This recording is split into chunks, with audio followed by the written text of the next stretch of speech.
Good morning. With a lot of folks wondering how I did this, let me go over an overview of how I installed a front hub motor on my Heybike Ranger. It's a 1,000 watt motor and it's a front hub drive. So in essence, we have all-wheel drive. So let me get right down to the installation. First things first, I had to change the tire from the factory rim and put it onto this rim. Didn't take but 10 minutes, if that. The second thing I want everybody to know is the spacing. I'll get down and see it.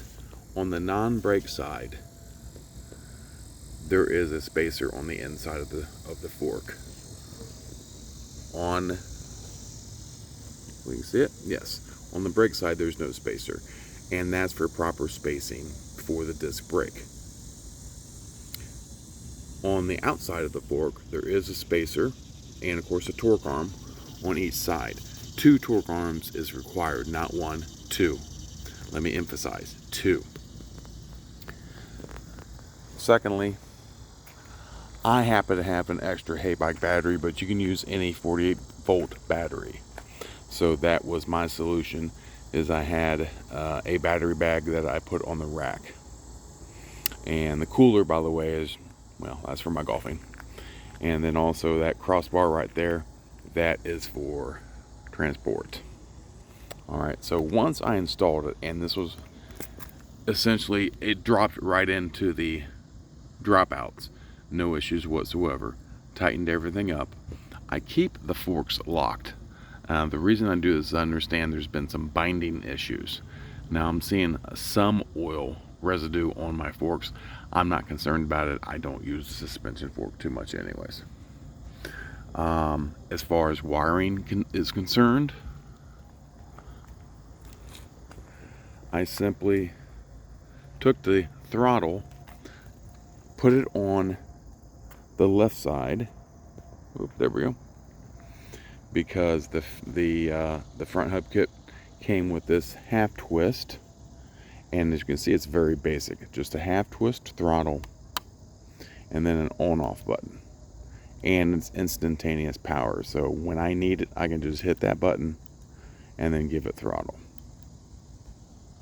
All right. As far as my controller is concerned, it's a small controller, like the Heybike controller.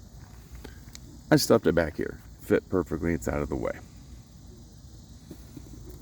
I clip these on, so not a big deal. Make sure your battery connectors work.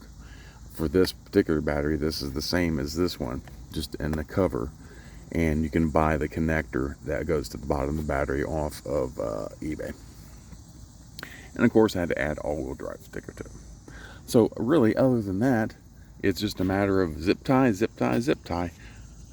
I did add a cadence sensor, and I put it on the chain side because the Heybike uses that one. But I've since disconnected it because it's simply full power. There's no pass mode on this. So this is power on demand. So when I want it, I flip or hit the button and go, and then I turn it off. So that's going to give me plenty of range. I golfed with it yesterday, and I used 1 bar on the rear for the rear tire, and it's still on full charge for the front tire, since I only used it a handful of times. Okay, so that's about it. If you have any other questions, feel free to PM me. Thanks.